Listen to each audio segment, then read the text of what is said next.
revealed. Today I have with me in the studio, as my second guest as we launch Talk to Malik Jones, the Honorable Madi Ceesay, the member of the National Assembly for Serekunda West. Honorable, welcome to the program. Thank you very much, Malik Jones, for having me. Pleasure is all mine. Thank you. First of all, Gambia continues to mourn.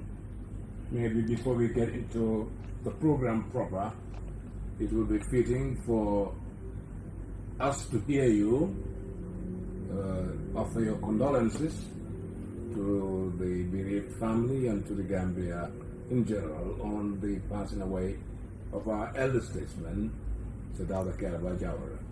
Thank you very much, Malik. As you rightly said, the country is still mourning the death of the elder statesman, the first president, for that matter, of the Republic of the Gambia, Sadauda Kairaba Jawara. So I seize this opportunity to express my condolences to the entire Gambian people, to the Jawara family, the Jai families, and other friends of Sadauda. And I would also express the same condolences to myself. I had the privilege in the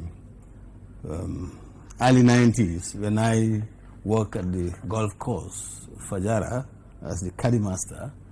There are instances when the president will come to my desk, I will book his name and then give him a caddy. So somebody that I once had that interaction with him. Yeah. Thank you very much for the condolences, and of course the whole Gambia mourns. But then, Honorable, you have been on the spotlight, and the political advisor to the office of the president was calling for your neck. He was saying that you should resign, and based on the fact that he said you openly called for the illegal overthrow of a democratically elected government. Is that so? No. Actually, the political advisor is very wrong in putting words into my mouth. All that I call for is to hold the president accountable on his political promises during his campaign. And key in those promises was that he was going to offer himself for a transition government of 3 years. Now, the 3 years is here. I am one of those people who are in support of calling on the president to come down. And there is a group that call themselves 3 Years Jotna, and I share their opinions and views. Well, what do you mean you share the opinions and views? That the president should step down end December. And you find that group as a legitimate group that can represent the whole Gambia? You know, how significant is this group? Well, they are not saying they are representing the whole Gambia. Like I am here and speaking in my capacity as a person, as an electorate. I'm not representing the whole Gambia. This particular group also, I don't think, I'm not an executive member of the group, but I don't think they are saying they are representing the Gambia. They've come together as a group and are trying to hold the president accountable on his political promise. Is it if you right, call that... Is it their rights to do so? Very well. Based on what? They have a right to hold their elected politician accountable on his promises. And I belong to that group of electorates also, who is asking President Adama Barrow to honor his promise. Nobody knew about 3 years before Adama and his coalition team came up. All that Gambians know about presidential mandates is 5 years. Nobody ever heard of 3 years, 2 years, 1 year. These 3 years is not fabricated. This is the invention of President Adama Barrow and his coalition team. So we, when I say we, me as an electorate and those who believe in what I'm saying, are saying that he should respect his promise. All right. Siaka Jata or Jaita, what you gonna say? Jata. Siaka Jata, the advisor, political advisor to the president, also did say that he's calling on the select committee on ethics to take disciplinary action against you. Has he got that right? Can he do that? Can he tell them? Can he ask them? Will they listen to him? Well, you know, disciplinary action against you for saying what you said. You know, the elected representative of the people are representing the people, despite where you come from and who you are. So he expressed an opinion. Whether the committee will listen to him or not, that's another thing. But he has all rights to say that. That is his opinion, and I have no problem with his opinion. I respect his opinion, even though he doesn't respect my opinion. Okay. So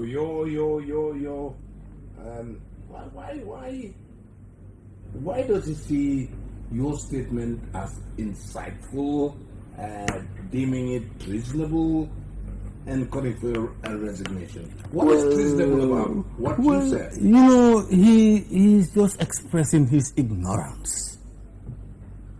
Because if I have done something that is treasonable, it is not he, Siaka Jata, who calls himself a presidential advisor. Responsibility to hold me responsible of those treasonable offenses. The government has an arm that is responsible.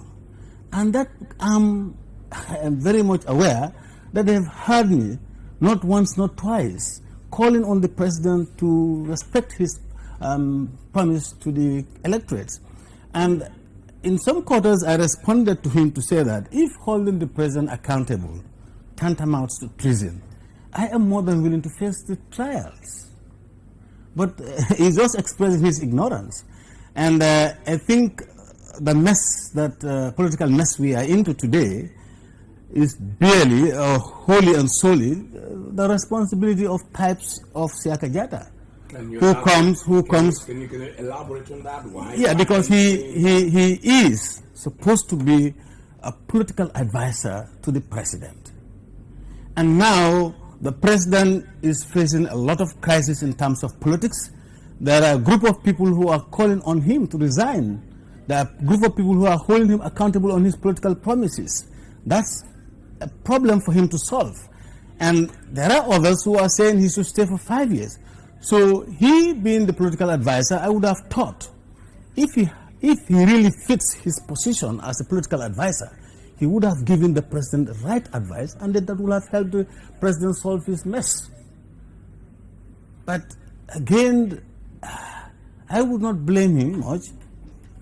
Siaka comes from nowhere to become an advisor and to that position of a political advisor. I would have suggested that Siaka swap responsibilities with Dembo Bojang, who is the religious advisor. Let Siaka become a religious advisor and Dembo become a political advisor, because Dembo is more versed in politics than Siaka. Siaka was a marabout in France all the past 10, 20 years. And before he left this country, Siaka was just an informer to the former president Yahya Jammeh. So what kind of political competence has Siaka got to really give good advice to our president to be able to handle political issues?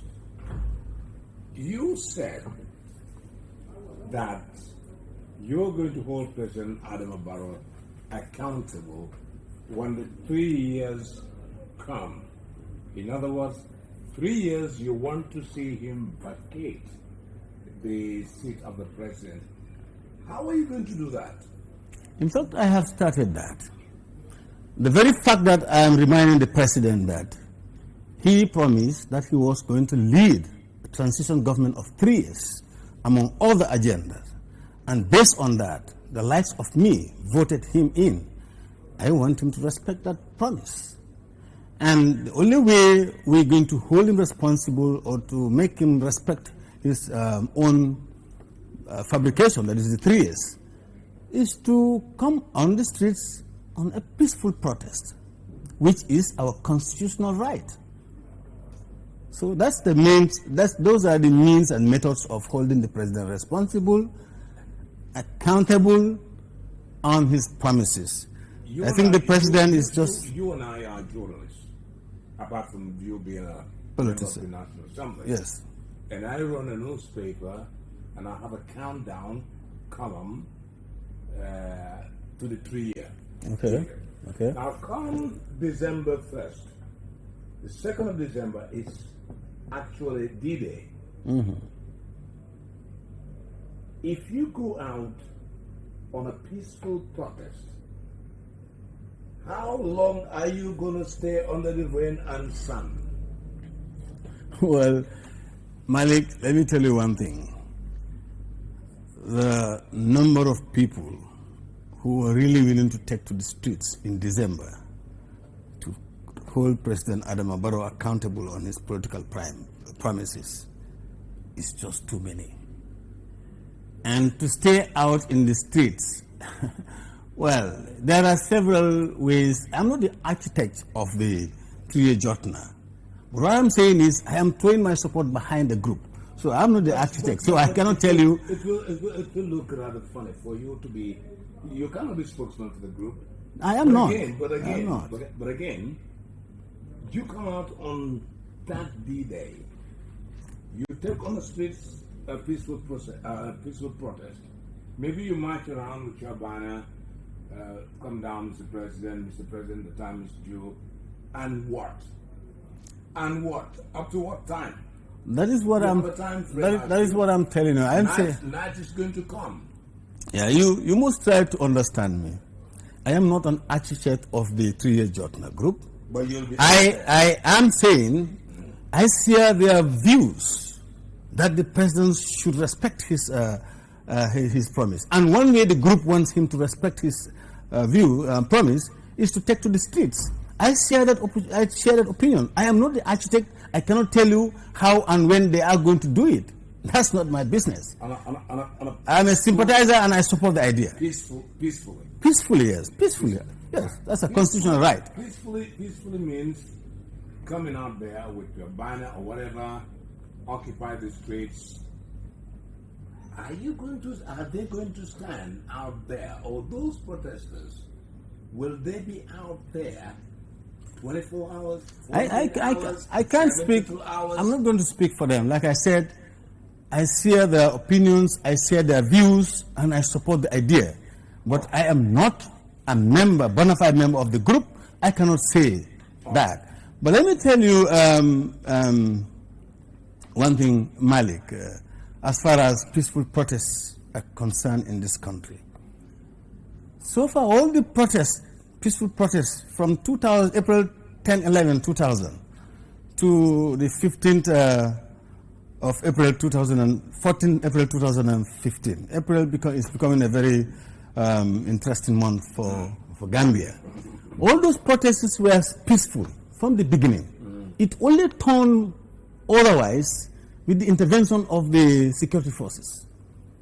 When late Ibrahim Njai, the student who was manhandled by the fire brigades in Brikama, and the students sympathized with him and took to the streets, it was peaceful until when the intervention of the army and the police. When Saw and his group came out from Bambo, they marched peacefully through the streets of Serekunda up to Westfield, no problem, until when they were encountered by the security forces at Westfield. So peaceful protests in this country are only turned violent with the intervention of the Gambia police and the army under the government. You cited the Constitution, Section 65(1), on the tenure of the office of the president, which had become vacant either by his resignation or upon his death.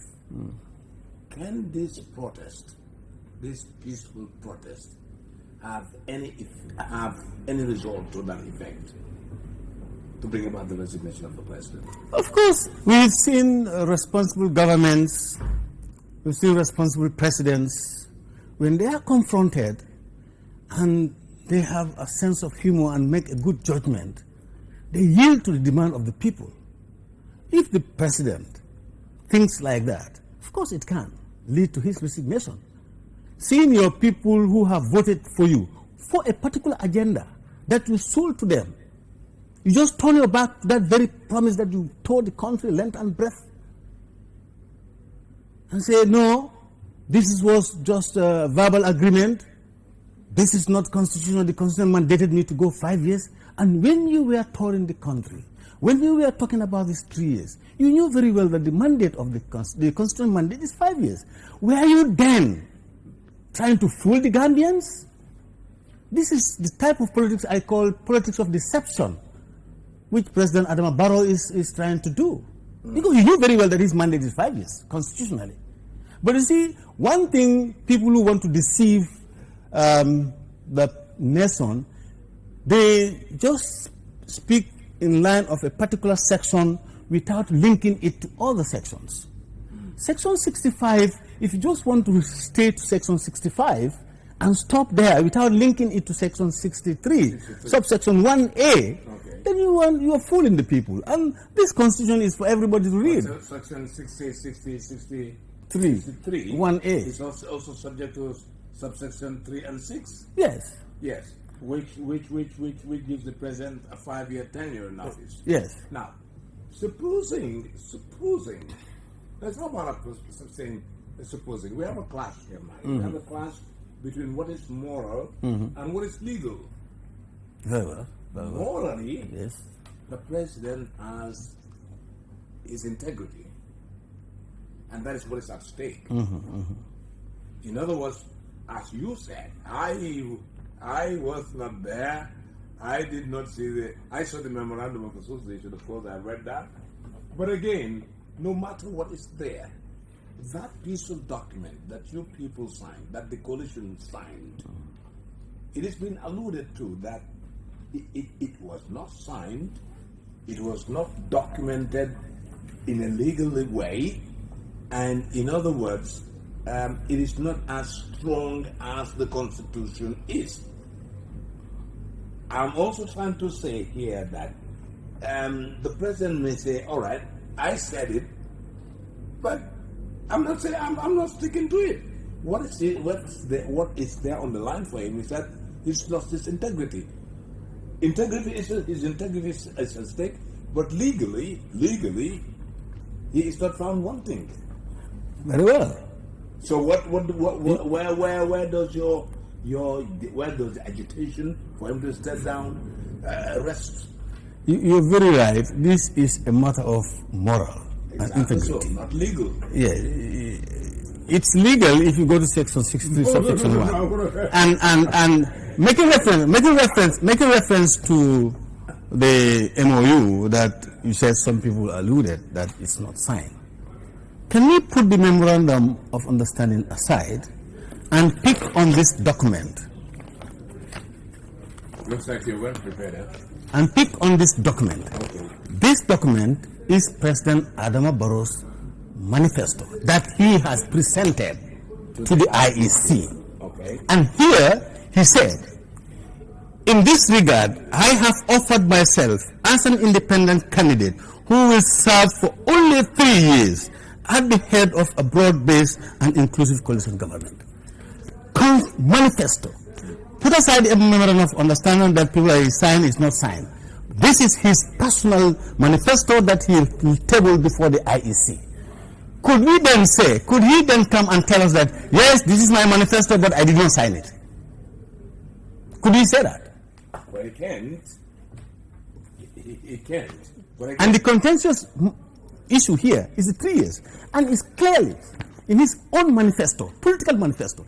These are the things that electorates should hold it and hold their politicians accountable to their own manifesto.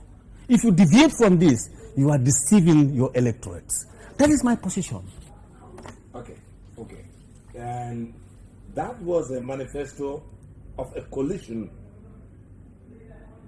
No. Manifesto. No. You see, the IEC. No. The IEC does not recognize a coalition. The IEC only recognizes political parties and independent candidates. It recognizes President Barrow as an independent candidate. Yeah, fine. But broadly, IEC can only recognize a political party or an independent candidate. In this case, this is Barrow as an independent presidential candidate, and this is his manifesto. Good. So he's trying to fool the Gambians. So what are we talking about now?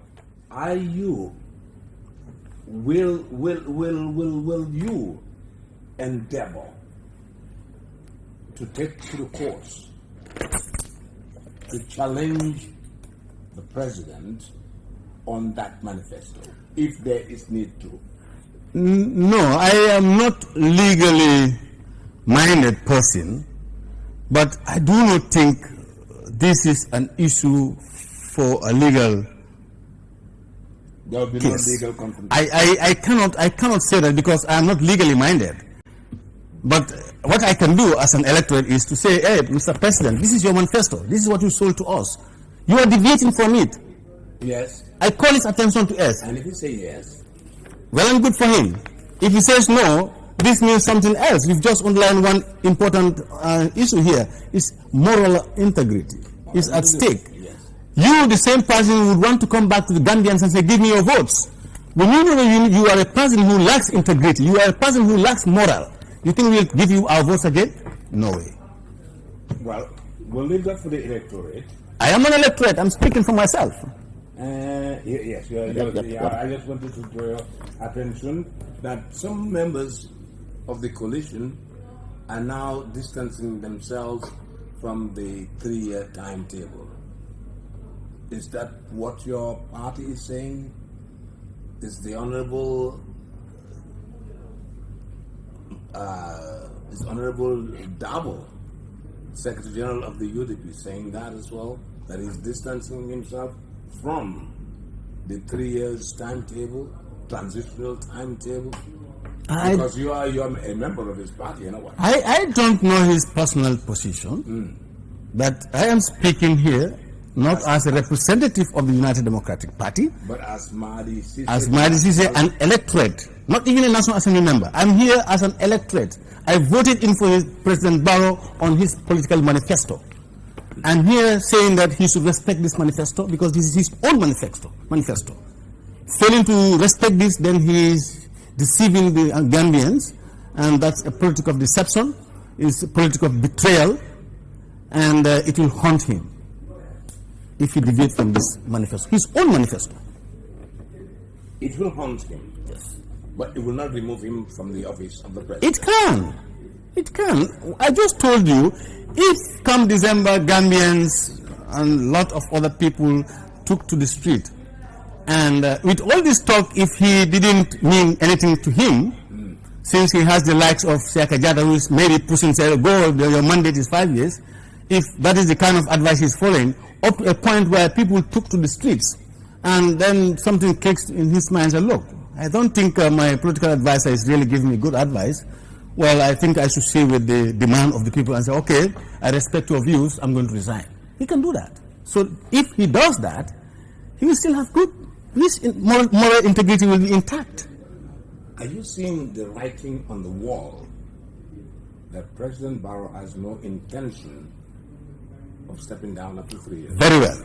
You see the writing on the wall? Very clear. Just recently had a meeting with some elders. I think they're from the west coast of Brikama, Mosho.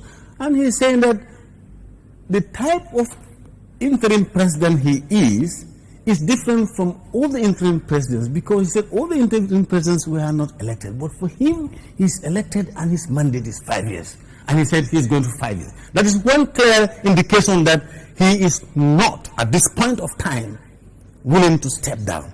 The second one, that was the previous meeting he had in a political rally in Brikama, where he said, whether you like it or not, I'm going to be there for 5 years.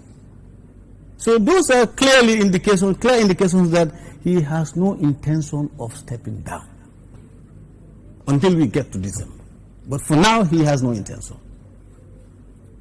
So you mean December is going to be very decisive? Very decisive. Very, very decisive. And I said this in the floors of the chambers in one of my adjournment debates, that this government should take December very seriously, and they should not just brush it aside, because these writings are very clear on the wall that Gambians are going to take to the streets. The best thing for President Barrow and his government to do is to go back to the drawing room, call a national stakeholders conference, including all the political parties, those registered before his election and even after his election, include all the civil society, all the religious sectors, and we find a way forward. Gambians can really solve the problem. When Jammeh becomes a problem to Gambia, people come together, Gambians come together, and there was a solution. So President Barrow should think in those lines to be able to solve a problem. But if he thinks that December is not real, he will be disappointed. You may want to take December as a day to come out and have a peaceful protest. Would you be very mindful that the peaceful protest is not infiltrated by people who've got their own interest and come there and give it another dimension? That is why we have the state in place. That's why we have the state securities in place. In other countries, if you want to go on a peaceful protest, the authorities will not just take things for granted and say, okay, go ahead. They will provide security so that you, the peaceful protesters, do not go beyond your bounds, and others also don't go beyond their bounds. That's the responsibility of the state. I still do not see how you're going to go about this peaceful protest. It is not me. Malik, it is not me, being the architect. I'm good. I'm glad you said those. Those who want to come out and protest.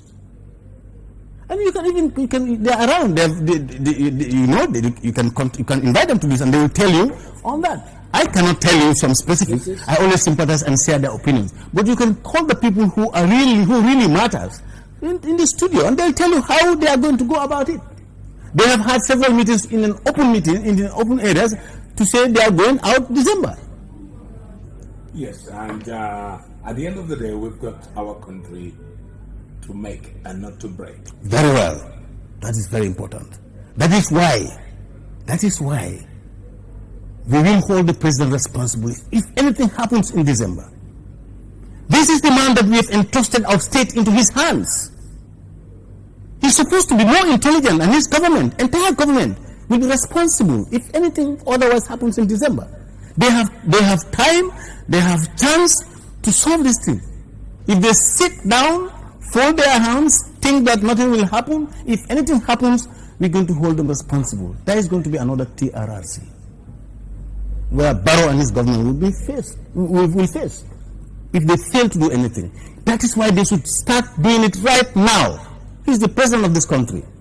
He cannot sit idly, see the country going into chaos. This is Talk to Malik Jones, and my guest is the Honorable Madi Ceesay, Serekuda West. And it would have been a great pleasure if Siaka Jata was here with us, and we have this program together. And we would have loved to hear his thoughts about what you said. But in the same vein, we will continue to make sure that we hear from people who are on the side of the president, defending his desire to stay in office as mandated by the Constitution, which says 5 years. Talk to Malik Jones broadcast every Saturday at this time. Madi will simmer it down for the time being. We'll heat it up again. And recently you've been to the Dutch capital, Amsterdam. Was it Amsterdam? No, it was in Hague. You've been to The Hague. Of course, as a National Assembly member, Could you just give us a little bit of a breakdown as to what was going on in the Oh yes. We went there as a committee, which is headed by the Speaker. There is a committee, select committee on human rights and constitutional matters.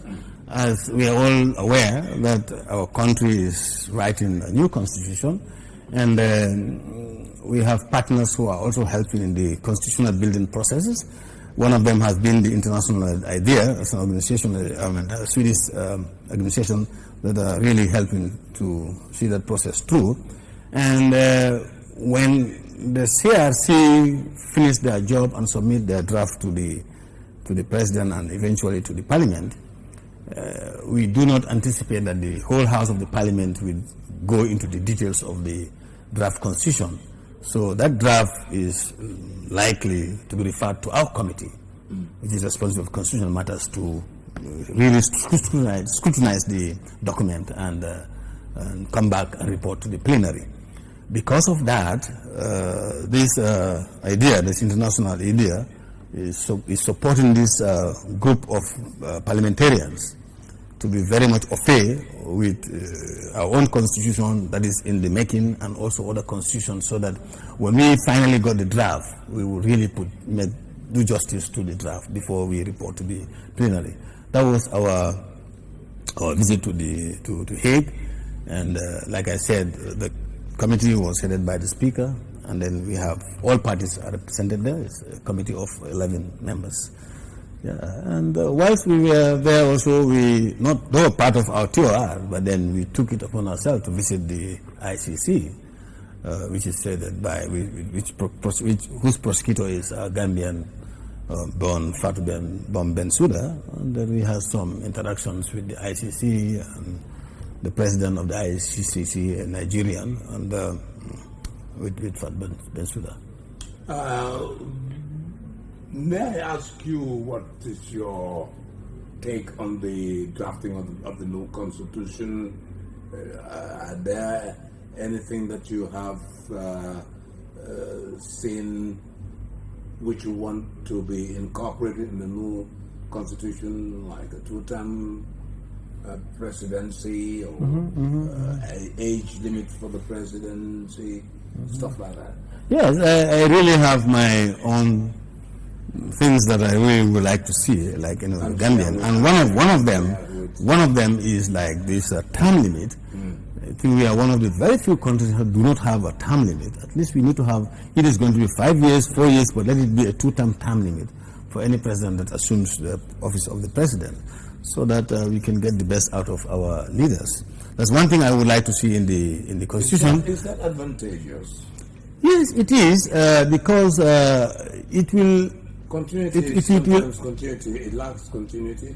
Well, for me, I don't see the president as the whole and the soul. Okay. I think government is a combination, so that you will be the head, but then the technocrats can stay, like the technocrats in the various ministries. Those ones can go, they will go for more than 60, as our pension age is 60, they can go for 10, 20 years working in the same ministry, so there will be continuity. But for the leadership, particularly the president, to really have 2 terms to be enough for any president. That's one thing that I would like to see in the new constitution. And the other thing that I would like to see in the new constitution is the president is too empowered. And when I say the president, I mean the position of president, not Adama Barrow or Jame or the late Sarah. Yes.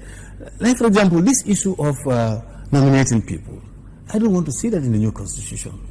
Like, you have 53 members of the National Assembly, there is no need for the 5 to be nominated by the president. Yes, and if thousands and thousands of people can elect one person in a particular constituency, then you give power to one person to bring 5 of those people in the house. Only one person.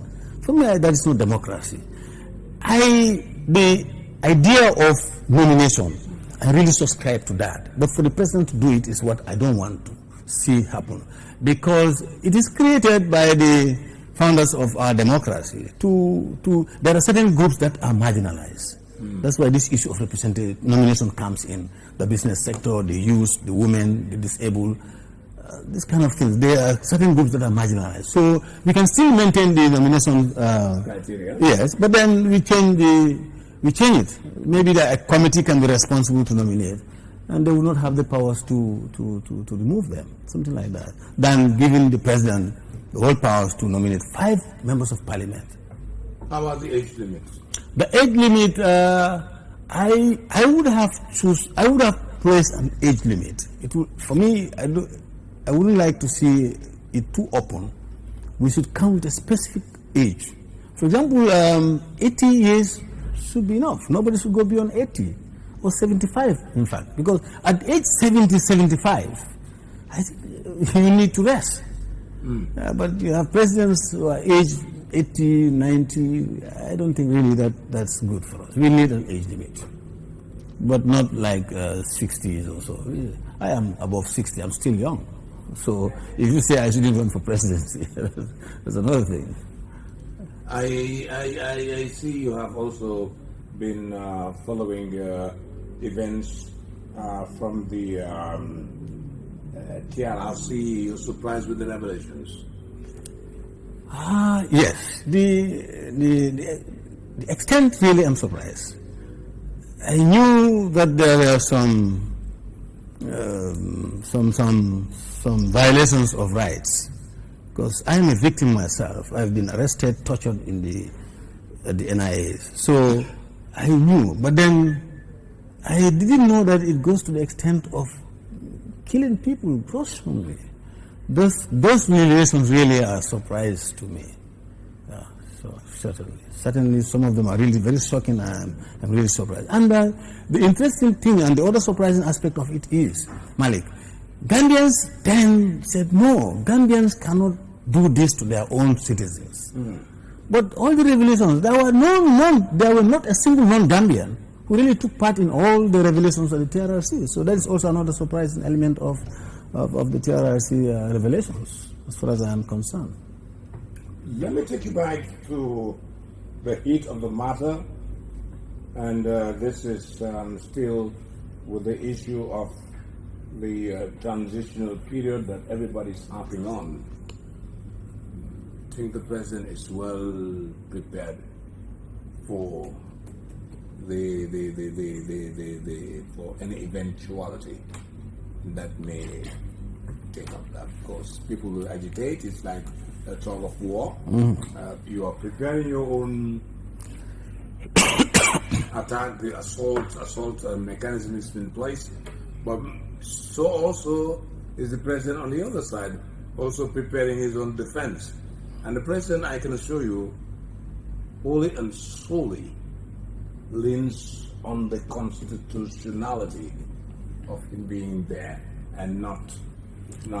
You see, if the president, by the way, there is what I wanted to drive at is the fact that there are pronouncements coming from some quarters, political quarters, saying that they're distancing themselves from the 3-year transitional period that they were asking the president to.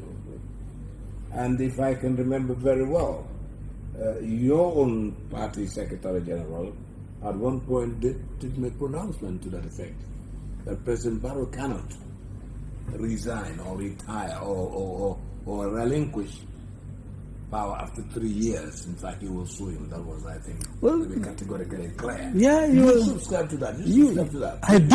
I do not subscribe to that. So and there's a conflict. Not conflict. We are seeing things in views. Conflict in views. Very well. And that's the democracy. That's the beauty of democracy. Our party is a democratic party. No matter who is the head, rank and file like me can say no. The Secretary General, what you are saying is not what I share. And his statements were his personal statements. That was never the position of the party. The United Democratic Party is a well-grounded party that has good structures in place. That if we want to take a position on any matter, the executive will decide and then a statement will be issued. Is that because there's a political vacuum in this country? There is no political vacuum in this country. There is, of course. Like what? With the demise of the Jame, the demise of the APRC, who next? But President Barrow is still there. Naturally. President Barrow is still there. There's no vacuum. Hegemony. No. Look, President Adama Barrow is still there. Former President Jawara was gone. Yes. Very undemocratically pushed by Yahya Jammeh. He took guns, more undemocratic than any other person at all. He took power, changed to a civilian rule for 22 years. He's gone. But there's no political vacuum. President Adama Barrow stepped in his shoes, so we still have a president. There's no vacuum. That you want to push aside after 3 years. But let me come to your previous question before I move into that. I said my party is very democratic. My party is not a democratic party. My party leader spoke, but that is his own personal view. It is not the party's view. When the party takes a position, we'll come up with a statement that may be read by him or the spokesperson of the party. Until that is done, his opinion is his opinion, and he has a right to his opinion. I have a right to my opinion. His opinion cannot drive me unless if he convinces me. In this case, it's not. So that is it. So my position, like I'm speaking, is like in many other people, is that the president has to respect his promises. You see, Malik, I think we should move away from days when politicians can just come and fool us. Come and tell us things that are not true. President Adama Barrow very well knew that presidential mandate is 5 years. He took this manifesto to the eyes and said, I'm going to lead a transition period of 3 years, and I will not participate in the subsequent elections. Is that not deceptive of him? If you were in his shoes and you did the same thing, what would you be banking on right now? What? If I were in his shoes and said I will, and you happen to be in the same situation. I can never be in his shoes. No. I can never be in his. If I have a manifesto and I said 3 years, what I would have done is 2019 January, when I'm giving my New Year speech, I will tell Gambians that this will be my last message as your president, because my manifesto, I really indicated I'm going to lead a transition government of 3 years, and this is the beginning of my 3rd year. So I can never be in the same shoe with Adama Barrow, because I am not a betrayal, I'm not deceptive, I can never be in his shoe. In this matter, he is deceiving the Gambians, he's deceiving the electorates, he's betraying Gambians, he's betraying the electorates. This is his own manifesto. The whole president, for that matter, is really disgraceful. Okay. Come December, you take to the streets. Day one, nothing happens. They go home. Will we see those people back in day 2, day 3, every day on the streets, disrupting civil? Are we going to see a civil disobedience parade going on and on and on? Once it is peacefully done, it's their constitutional right. What the government should do is, there is a problem coming. The government should solve the problem. This government should not sit and fold their hands to see the problem come up. The question here we should ask the government, what are they doing to solve this problem? Adama Barrow is not doing anything. Absolutely nothing. If anything he is doing is just to really put anger in people by saying, I'm going to be there by force. I'm going to finish my mandate. When he knew very well that his mandate was 5 years, he went around and campaigned the whole country, telling people that 3 years. He presented a manifesto to the ICT, I'm going there for 3 years. This man is betraying the entire country. Will you hold him also to the fact that, according to the memorandum of association, that he should not take part in further politicking after 3 years? Or do you only want to see him out of State House, and he can if he wants to run for elections? Because it is stated in the memorandum of association that after relinquishing the office of the president 3 years later, he will not have anything to do with re-entering his name for contesting elections. Will you hold him accountable to that?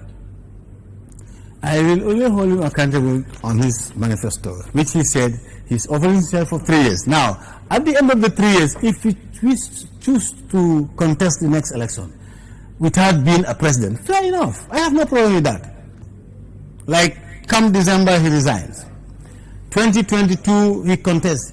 He will contest because he's already formed his political party. What does the Constitution say? In the event there is a vacancy in the office of the President, the office of the President shall be filled in by the Vice President for the remainder of his tenure in office. Very well. In other words, the next 2 years, the Vice President would be the President. The role of the President. Exactly. That's the Vice President is a member of the coalition. Yes. A member of the coalition. Yes. Not a member of Barrow's inner committee. Yes. Inner cabal. Yes. He's a member. He's a member of the coalition. And the current Vice President. Yes. Is not going by this manifesto because he didn't present this to IEC. Okay. So for me, the Constitution says that if the presidency is vacant, the Vice President steps in and complete the term. I have no problem with that. Whoever that Vice President is, I have no problems with that. But I want, because if we allow President Barrow to move on to 5 years, it's a precedent. And Gambians want to close the chapter of politics of deception. Don't go and tell people lies. Tell the people the truth. Tell the people what is in you. Don't fool the people. That's the kind of politics we want. We want a decent politics. So you think he's been deceptive? Very deceptive. By his own manifesto. He said, I am going to lead a transition government of 3 years. We said here, only. It's an issue of morals and not legal. Yes. So you can shout up and down, in and out. He still stays in office up to 5 years. Yes. So what? Well, save us going out on the street. Why not tell President? Why not tell Adama Barrow to save us going out in the street and stick to his own manifesto? Why not tell President Adama Barrow to do that? What are you recommending now? Him to step down December by going by his own manifesto. Why don't we sit down? Why don't we sit down and have a national consultative forum? But I have said that earlier on. Wherein the legal mandate he's got will be seen to take place. No. You cannot go to You cannot go to a national stakeholders conference to say, okay, he's going to remain there, but let's have a conference. For what? Oh, you're going to a conference to take him down. Let him lead. I said it earlier. At the beginning of the program, I said he should handle this matter. He should call for a national consultative conference. Invite all stakeholders, all political parties, civil society, religious people. Find a way out. That way out, whatever it is, I'm quite sure you put all those people together, the results will be good for the Gambia and will be good for him. And that result that you people must want, the results you want will just be his exit. No, that will be determined by the National Consultative Conference. Because here, we are putting something on the table. And who is going to decide? What? You see, here, who's going to decide what? What happens to the president? Who's going to decide on or you're staying? You know, when the political parties come together, it was led by a non-partisan somebody. And they move on day in, day out until they give us a result.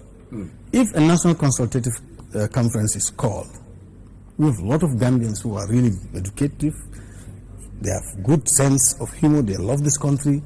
We can have an impartial somebody who would chair the whole thing and the result will be good for all sides. Let's have that happen. Let President Adam Barrow give space to that if he wants to solve the problem. Let him not think that this 3 years Jotna is nothing. If he thinks it's nothing, he's fooling himself. From what I recall, on that day when this 3 year Jotna came out, well, just about a bunch of about 11 people or so. Great things start from very small numbers. Yes. Great things start from there. You know how Ajami was moved, this coalition. Started with very few people. But it's growing. Is somebody fanning the flames?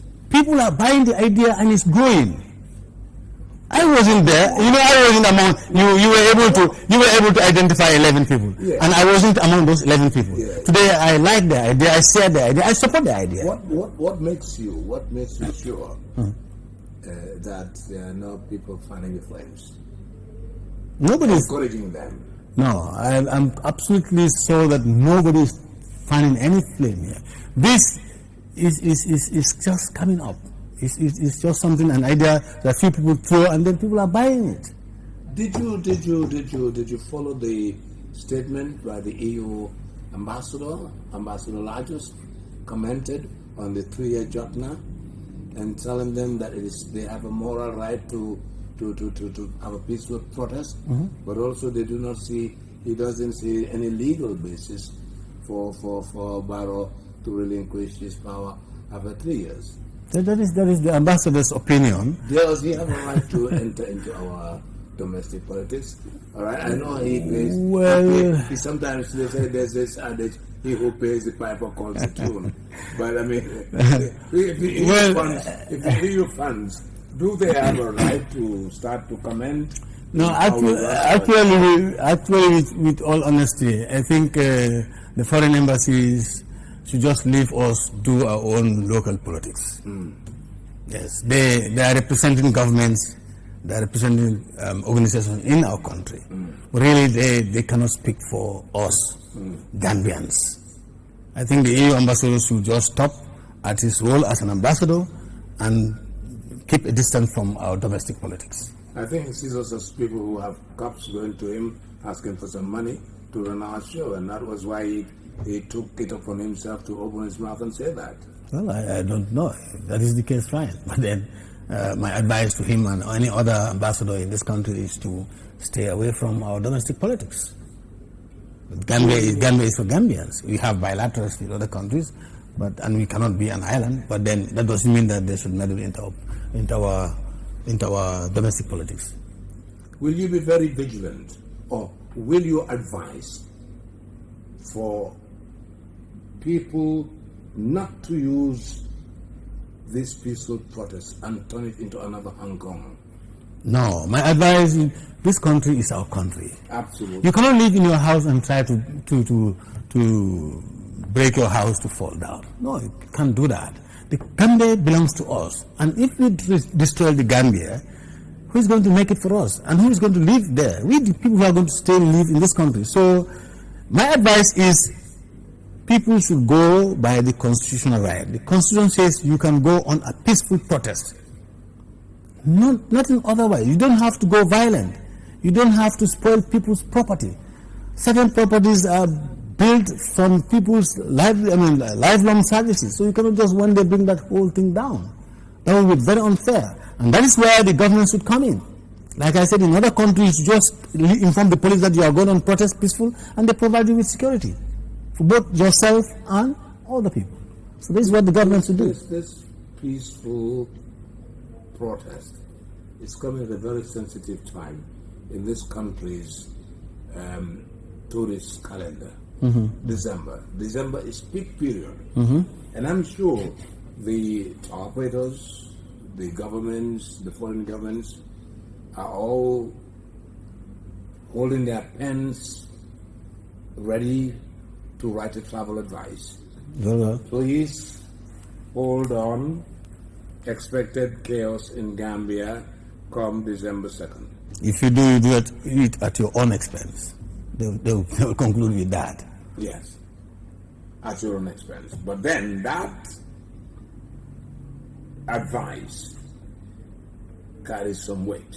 Very, very economically. It carries a huge weight. Economically, because yes. I remember we had a problem like that, and only Gambia Experience was the one that was bringing in tourists. But all the other major tour operators did not participate, and that was very crucial. So,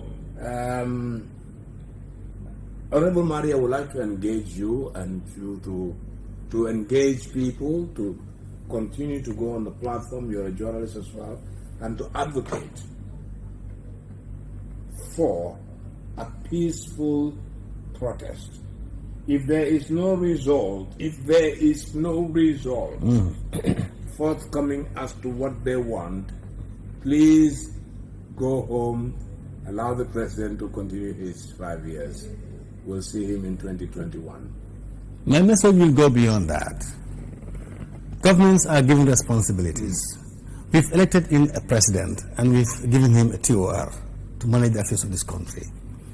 It is his responsibility as president, as a head of government, to also look at this December, put into consideration all these economic things that may happen, and find a solution to it. Yes, we can tell people, go peaceful, but the president can also say, look, wait a minute, this thing, I think we need to talk to them. He can solve it.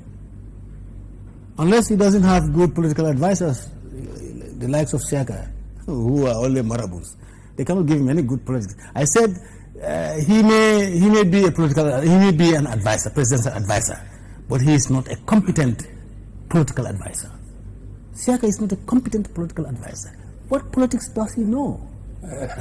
This is the only country that you can pick your advisors from left and right, and they will know results. I just remembered the phrase you used in your audio message, that he should tell his master. Master, yes. His master. So, President Barrow is Siaka's master. He's Siaka's master because President Barrow handpicked Siaka because Siaka was just starting there telling him what he wants to hear. I said, okay, I think you can be my good political advisor. Do you think President Barrow has the people just tells him things he wants to hear and without anything concrete? Yeah, he looks like that kind of a person. President Barrow does not seem to really be thinking properly for himself. I can see that in his body language. I can see that in his appointments. I think he does not really think for himself seriously. There have been some appointments recently. Maybe you want to comment on that. We have a new defense minister, or we have a defense minister for the first time. Mm-hmm. The Ministry of Defense shifts away under the purview of the president to a minister. Did you welcome that? Yeah, because that is part of his manifesto. Yeah. It's his manifesto that he will appoint a Minister of Defense. And if he does it, well, that's fine. He's going by the manifesto. I have no problem with that. I have no problem with that. And the person who is appointed, maybe that is what I can comment on. But the fact that he is going by his manifesto, you can see is ministerial position number 6, Minister of Defense. This is his manifesto. I have no problem with that. He's going by his manifesto. That's good. And now the question is, the person appointed as Minister of Defense. I know he has some either Zanamori or I don't know, some security backgrounds. But he was in the National Army, he was in ECOMOG, yes. Yeah, well, Congress ambassador, the Jame era. And, well, if he has that kind of background, let's give the benefit of the doubt. He should be really deliver well. Being a member of the National Armed Forces and then serving international peacekeeping, well, I think he should. I think he was also one time Minister of Youth on the Jame. Yes. It just struck me now.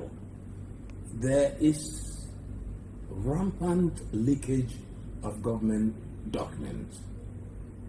Are you happy with the status? Especially from the Ministry of Foreign Affairs. I wouldn't say documents getting leaked. I wouldn't say I'm happy with that kind of thing. But what that signals to outsiders is the government is not intact.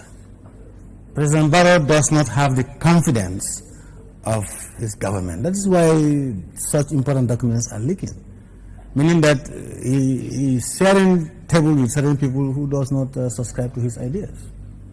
Otherwise, if a government is supposed to work as a team, you may have your dissenting views, but then you work as a team. Why would you leak important government documents to the press and other people? Then that means you are really not in support of the president. Maybe he needs to tighten up. Tighten up. You know, on all angles, you know, how he does his appointments and things like that. Let him not just be carried by sweet talks. Naturally, human beings are selfish. want something from Barrow, you go and tell him sweet words, and then the next moment you are ambassador or you are minister. He has. He's got the Barrow Youth Movement. He's got the Barrow Fans Club. The fans club. How do you view them? No, the fans club and the movement are the same person. Same person. It's just the names. The fan clubs, the movement, the what else? I think there are 3 categories, but that was the same people. And what Barrow should look at, mixing politics with civil service. Presidential advisor like Dusano is all there on political platforms. He's a civil servant. You see? The job of political advisor to the president is a civil service. It's a civil service position. Paid from the coffers of the state. Yeah, you cannot go and do partisan. Is it in the appropriation bill? Yes, you cannot go and do partisan politics. Good. So there are a lot of things really President Barrow need to. One more question before I let go of you. You've been very, very instrumental, and you've been able to stand firm to your convictions, despite the fact that Siaka Jata is no friend of yours. I wish both of you were sitting here. I respect his opinion. That's his opinion. We are looking at a crystal ball which says December comes and it's all played out. President Barrow continues his 5 years. Come 2021, President Barrow has already got a political party. There's the UDP, there's the APRC, there's the GDC, there's DOI, there's PPP, plus others, many others. I think the battle is there. the IEC is going to make a lot of money, because I'm told every political party pays $1 million. Let's look at the political crystal ball. Do you see a UDP government next time round? Very clear, very clear. What makes you say? And for President Barrow party, which is the National Development Party. How come he hasn't launched it yet? Yeah, you don't have to launch for people to know the party's name. You don't. I have that document with me. National Development Party. And you see how cunning and deceptive they are. We have a National Development plan, which is NDP. They still want to maintain those 3 letters to fool the Gambians, but they can never fool the Gambians. So that party will not come even 4th position. But obviously, come back to my question, the UDP will emerge first. Madi, thank you very much for having you on the program. Thank you. It's been great, and I think we had a very healthy and very it's useful, talk on the program. Yeah. Thank you very much. You're most welcome. That was my guest in Talk to Malik Jones, Honorable Madi Ceesay, National Assembly member for Senate Sulawesi. The program will be repeated on Wednesday, the same time. From me, Malik Jones, have a good night. Thank you.